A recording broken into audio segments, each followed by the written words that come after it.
parashat Yitro, après que Yitro ait entendu que les enfants d'Israël sont sortis d'Égypte et qu'il y a eu le miracle de la mer Rouge et qu'il y a eu la guerre avec les descendants d'Amalek, alors Yitro vient se convertir. Il va dans le désert à la rencontre du clan Israël. Le clan Israël est déjà arrivé devant le mont Sinaï. Et il est écrit dans le chapitre 18 du Deutéronome au verset 12, Vayikar Yitro Roten Moshe, il a pris Yitro, le beau-père de Moshe, Ola Uzvarim, des sacrifices, l'Elohim, pour Akadosh Borou, Vayavo Aaron Verol Zikne Israël, et il vient à Aaron et tous les sages des enfants d'Israël, les rôles les rem pour manger du pain, ça veut dire pour aller au repas, Imroten Moshe, du beau-père de Moshe, de Yitro, Livna Elohim, devant Hachem. On voit donc que les sages nous disent que Yitro s'est converti, il a pris sur lui de devenir juif, donc il a fait une conversion, et il a fait un grand repas au moment où il s'est converti. Rashi nous dit sur ce verset, Vayavo Aaron, le verset nous précise qu'il est venu à Aaron et les sages du peuple d'Israël participer au repas de Yitro, de sa conversion. Rashi nous pose la question, Moshe Hanalach. Moshe n'est pas cité dans le verset. On a l'impression qu'il n'a pas participé à ce repas. C'est Moshe qui est sorti à la rencontre quand Yitro il arrivait dans le désert, là où séjournait le peuple d'Israël. Alors c'est Moshe qui est sorti à la rencontre de Yitro, comme on voit au début de la paracha, et qui a entraîné que tout le clan d'Israël a donné un grand kavod, un grand respect à Yitro. Alors où est Moshe? Comment c'est possible que maintenant, au repas que fait Yitro, Moshe est absent? Et là, Shaya Omed ou Meshamesh Tifnem, Moshe, pourquoi il n'est pas cité dans ce repas? Parce que lui, il servait, il faisait le serveur au moment de ce repas. Ça veut dire que lui, Moshe, Yitro, il était assis à la table d'honneur avec Aaron et les sages du peuple juif, et Moshe, lui, c'était le serveur. C'est le Melser. Mikan Shehanene Misouda, ensuite il nous dit, Mazé Lifne Elohim. Il y a marqué qu'ils ont mangé devant Akadosh Borou. Comment on peut manger devant Akadosh Borou? Alors, Rashi nous cite un autre enseignement des sages. Mikan Shehanene Misouda Shetalmidei Chachamim Mesumim Ba. De là, on apprend que quelqu'un qui profite d'un repas, qui participe à un repas, où des Talmidei Chachamim, des sages, ils sont assis à ce repas. Donc c'est un repas qui est fait d'une certaine manière. C'est comme s'il avait profité de l'apparition de la présence divine. Dans le traité de Kiddushin, traité qui parle des mariages, dans le premier paragraphe, à la page 32, on a une discussion des sages. Amar Rav Matna, Rav Rezda, Rav Matna dit au nom de Rav Rizda, Av Shemaral al Kvodo Maru. Si un père, il vient renoncer au respect que lui doivent ses enfants, il ne demande pas que ses enfants lui donnent un respect comme la Torah l'exigerait, alors il a le droit. Et les enfants donc, il a le droit de faire, donc les enfants, ils auront le droit, par exemple, il a une place à la table, il dit à un de ses enfants, tiens, assieds-toi à ma place, on a le droit, l'enfant, il a le droit de faire, on ne va pas dire que ce qu'il fait, puisque c'est la Torah qui a ordonné au fils de respecter son père, quand le père, il va lui dire, assieds-toi à ma place, qui est ma place à la table, qui est ma place au début de la table, la place importante à la table, il dit à son fils de s'asseoir là-bas. Le fils, quand il va s'asseoir là-bas, il ne fait pas une transgression de la Torah. Il dit par contre, un Rav chez Maral al-Vodo, mais un Rav, un sage, qui vient dire à ses élèves qu'il renonce au respect que ses élèves lui doivent, un Kvodo Maroul, son kavod, son respect n'est pas les élèves doivent quand même le respecter, donc ne doivent pas faire attention à ce que le Rav leur a permis de ne pas faire attention à son kavod. Pourquoi? Parce que Rav Resda il pense que puisque le respect qu'on doit au Rav, c'est le respect de la Torah qu'il représente, pourquoi c'est le Rav? Parce qu'il a acquis de la Torah et vient enseigner la Torah de Akadosh Baruch Hu, la Torah d'Hachem, de Dieu, la Torah de Dieu, à ses élèves. Donc pourquoi on le respecte? Parce qu'il vient nous enseigner la parole de Dieu. Et comme il vient nous enseigner la parole de Dieu, donc lui, il ne peut pas venir renoncer au respect qu'on doit à la parole divine. Comme ça, il pense. Et Rav Yosef, il dit, Afilou Rav Shemaral Foto Kvodo Maroul, que même si le Rav, il a renoncé à son respect, alors son kavod, il est maroul. Alors on rapporte des preuves d'un côté et de l'autre de cette discussion. À la fin, Rava, il dit que c'est Rav Yosef qui a raison. Pourquoi? Parce qu'il est écrit dans le début des versets des psaumes, où le Torato Yegeyomam Valaila, qui me Torat Hashem, le passage qui nous dit qui me Torat Hashem Refso, que dans la personne, il a son envie, tous ses désirs dans la Torah d'Akadosh Baruch Hu, ou veut Torato, et ensuite on dit, et dans sa propre Torah, dans son propre enseignement, il pense jour et nuit. Comment c'est possible? Il est pris, sa pensée est prise jour et nuit dans sa propre Torah. On voit que à la fin du verset, on dit que c'est plus la Torah d'Hachem, sa propre Torah. Quand est-ce que c'est sa propre Torah? Rachid nous dit, quand il a tellement fait une acquisition sur la Torah, qu'il la connaît aussi bien au niveau qu'il comprend tout ce qui est dit là-bas, et qu'en plus, il a ce qu'on appelle la Gersa, il connaît tous les textes par cœur, alors, il connaît beaucoup de textes par cœur, alors ça s'appelle maintenant la Torah du Raram. Et donc quand on le respecte pour la Torah qu'il a acquis. On ne le respecte plus pour la Torah d'Hachem, on le respecte pour l'acquisition qu'il a faite de la Torah. Et comme on lui doit respect pour l'acquisition, sa propre acquisition qu'il a faite de la Torah, donc quand lui, il va décider de renoncer au respect qu'on lui doit à cause de la Torah qu'il a acquis, il a le droit, puisque c'est sa Torah. Là, Gemara vient poser une question à Rava. Rava, il a son fils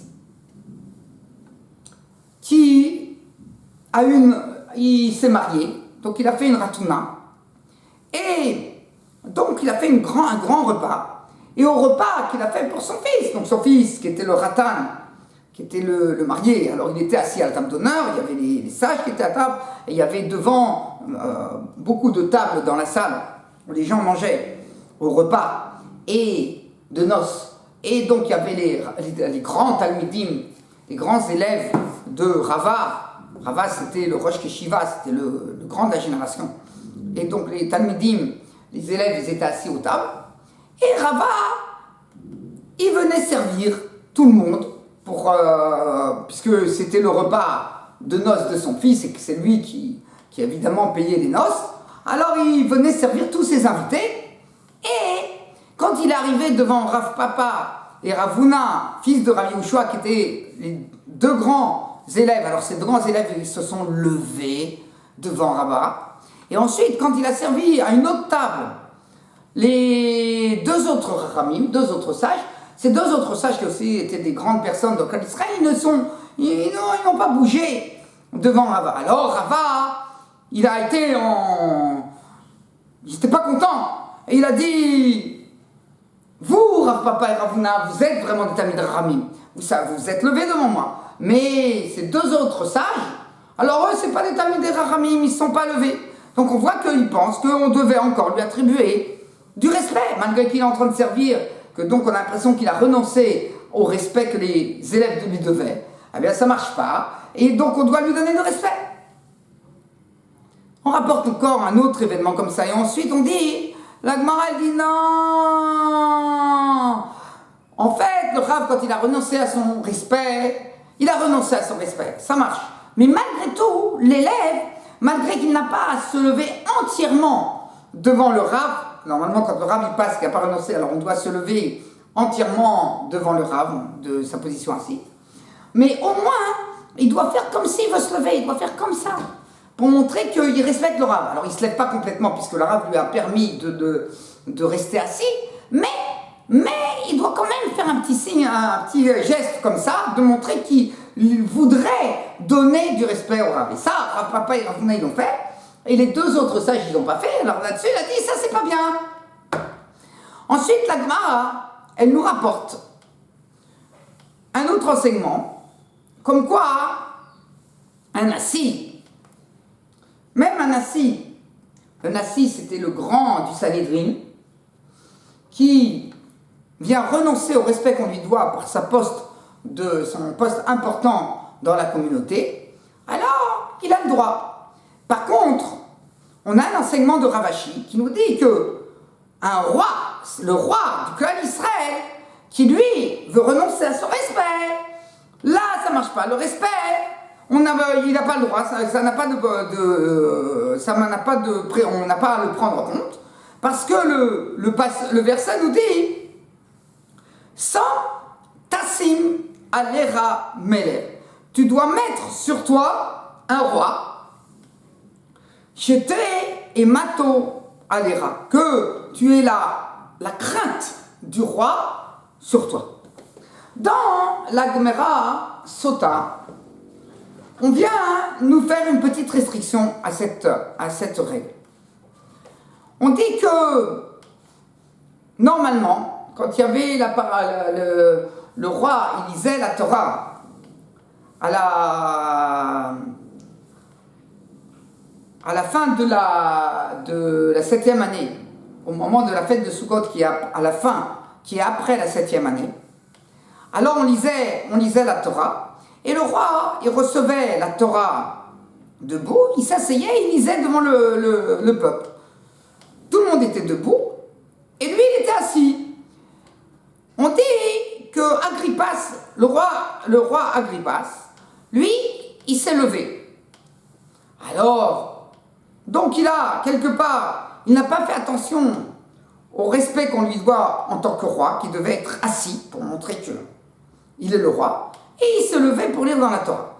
Alors, la Gemara, elle pose dans le 7e chapitre du traité de Sota, à la page 41 au verso, comment il a pu faire une chose pareille? Il y a marqué dans la Torah, donc ce qu'on a cité au préalable, Sam tassim alera melech, tu dois mettre sur toi un roi. C'est-à-dire que même le roi, il n'a pas le droit de passer sur son respect.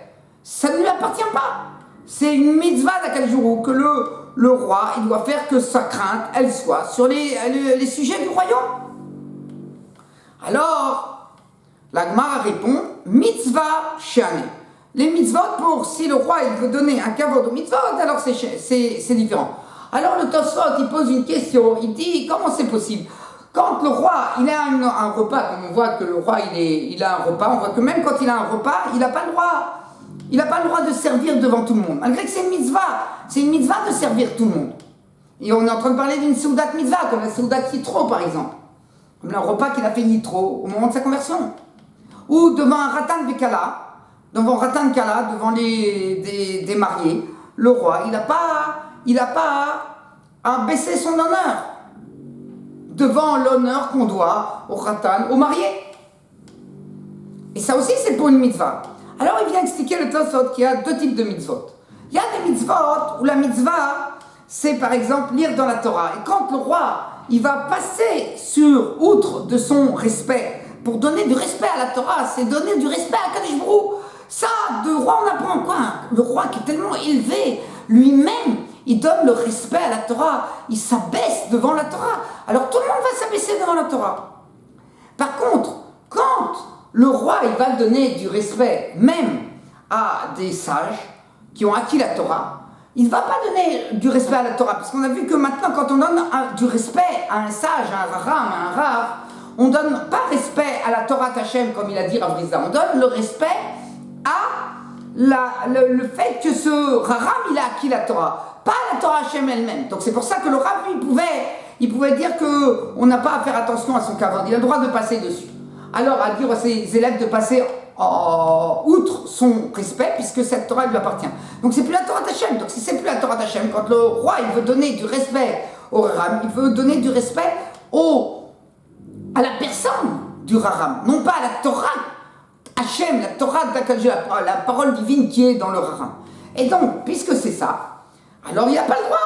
Son kavod, son honneur à lui, est plus grand que l'honneur qu'on doit à un raham. Comme ça, il nous dit le Tosfot dans ce traité de Sota. Alors, de là, on a une très grosse difficulté. La difficulté dans la parashat de Varim, dans la parashat de Zot Abrara, la dernière parashat du dernier livre de la Torah, on dit que quand Moshe Rabbeinu il a béni les peuples d'Israël avant de monter sur Har Nevo pour se retirer du monde. Alors, il y a un passage qui dit Vayehi Bishurun Meler. Il y a eu dans le clan d'Israël un roi, Beitasef Rachéam, quand ils se sont réunis tout le peuple d'Israël. Et le Midrash nous dit que c'est qui le Meler, c'était qui le Meler. Alors il y a des Midrashim là-bas dans Rashi sur le passage on dit que le roi, ça veut dire que c'est Akadosh Baruch Hu. Mais il y a d'autres Midrash qui disent c'était qui le roi, c'était Moshe. C'est Moshe Rabbeinu. Et on a une Mara aussi qui dit que Moshe, au moment où on a fait le Mishkan, il était le roi dans le clan d'Israël.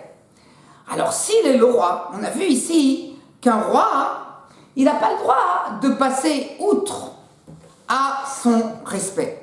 Il ne peut pas servir à un repas, parce que ça veut dire qu'il vient passer outre au respect qu'on lui doit, à la crainte qu'on lui doit, en tant que roi du peuple d'Israël.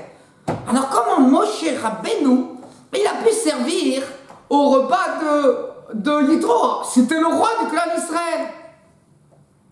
Comme ça, il pose la question, le Meshech Horma à la Torah. Alors qu'est-ce qu'il vient répondre? Il vient répondre deux choses l'une.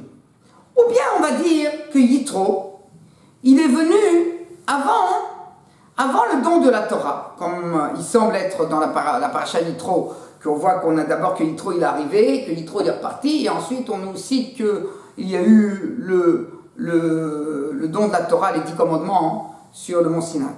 Donc si on dit comme ça, alors il nous dit, quand est-ce que Moshe Rabbeinu, il a été nommé le roi sur le clan d'Israël, c'est Beitasef Rachéam, quand tout le monde s'est réuni. Quand est-ce que tout le monde s'est vraiment réuni? Dit c'est au moment où on a reçu les 10 commandements. Donc Moshe, il a été nommé roi sur le peuple d'Israël qu'après les 10 commandements. Mais avant les 10 commandements, il n'était pas encore le roi. Donc comme il n'était pas encore le roi, malgré qu'il avait une place déjà très très importante dans le peuple d'Israël, mais il avait une place en tant que prophète, il avait une place en tant qu'une personne très élevée, mais il n'avait pas encore un nom de roi. Et donc comme il n'avait pas encore le nom de roi, ne s'appliquait pas par rapport à Moshe les lois du roi qu'il doit imposer sa crainte à ses sujets. Et donc Moshe il avait le droit de servir à la Seouda de Yitro. Comme on a trouvé que Raman Gamiel Berabi, qui était le plus grand du clan d'Israël, le chef du Sanhédrin, malgré tout, il avait le droit de servir quand il a fait la Seouda pour son fils, et qu'il a servi Rabbi Eliezer et Rabbi Yehoshua, et Rabbi Tzadok. Bon. Et il nous dit, mais on a des sages qui pensent que Yitro, il est venu après le don de la Torah, bien que dans les versets, on a l'impression qu'il est venu avant, mais on sait qu'il n'y a pas d'ordre complet dans la Torah. Il y a des choses qui en sont enseignées avant et qui sont en fait ont eu lieu après. Donc on dit que Yitro, en fait, il arrivait après le don de la Torah. Donc quand il s'est converti, c'est après le don de la Torah. Et si c'est après le don de la Torah, alors Moshe, il a servi à ce repas de Yitro, après que la Torah elle était donnée. Et si c'est après que la Torah elle était donnée, il était déjà roi. Comment il a pu faire une chose pareille? Alors, le Meshech Horma, pour répondre à cette question, il dit qu'en fait, ces Tanaïm, ces sages, ils pensent comme une autre Gemara. L'autre Gemara, elle nous dit comme ça. C'est à la fin du traité de Brachot, à la page, vraiment la fin, la dernière page, la page 64 au recto, c'est vraiment le dernier, ce qu'on appelle la dernière page, la dernière écriture dans le traité de Brachot. On dit comme ça. Amar Rabbi Levin à Lévi. Il a dit Rabbi Levin à Lévi. Kol hanehene misouda chez Talmid Racham sharoui beTorah, tout celui qui profite d'un repas où il y a un Talmid Racham, où il y a un sage, un grand de la Torah dans le repas, Keilu nehene miziv Shrina. C'est comme s'il a profité de l'apparition de la présence divine. Chez Nehemar, d'où on apprend ça, donc c'est l'enseignement qu'on a vu dans Rachim, on voit qu'il va y avoir une petite différence. Chez Nehemar, Vayavo Aaron Vrol Zikne Israël, les Rol, les Rem, Imroten Moshe, l'Ifna Elohim, qui sont venus, Aaron et tous les sages d'Israël, manger au repas qu'il a fait le beau-père de Moshe devant Kadjirou. Avec l'Ifna Elohim, Orlou. Quoi, ils ont mangé devant Hachem? Comment ils ont mangé devant Hachem? Valou l'Ifna Moshe, Orlou. Ils ont mangé devant Moshe. Et là, l'Omer le Ra, Kol hanehene misouda chez Talmid Racham sharoui beTorah, tout celui qui profite d'un repas où il y a un Talmid Racham dans le repas, qui nous nehene miziv Shrina. Donc on voit ici que Moshe il participait au repas. Moshe il participait au repas. Ce qui n'est pas cité dans le verset, c'est qu'il est cité dans le mot où il dit à la fin du verset l'Ifna Elohim, qu'ils ont mangé l'Ifna Elohim, c'est Moshe. Ça veut dire que il répond autrement à la question qu'on a posée au début de ce cours, que où il est Moshe, eh bien voilà, il est dans le verset, c'est l'Ifna Elohim, c'est lui le Talmid Racham. Alors, dans ce cas, il n'y a pas de problème, il n'a pas servi selon cette Gemara, dans Brachot, il n'a pas servi au repas, c'était pas lui qui servait au repas, c'était d'autres serviteurs, lui c'était tout le monde était assis devant lui, et profitait de la présence de Moshe Rabbeinu au repas, et Moshe Rabbeinu, il avait déjà été monté sur le mont Sinaï, et donc ils étaient comme c'est l'Ifna Elohim, comme s'ils étaient devant Hachem. C'est très compréhensible. Maintenant, le problème, il nous dit le Meshech Horma, c'est que le Marsha, on a un Marsha, un commentateur, donc le Marsha qui a écrit beaucoup de commentaires sur tous ces explications de Razal dans les textes de la Torah, etc., qu'il nous dit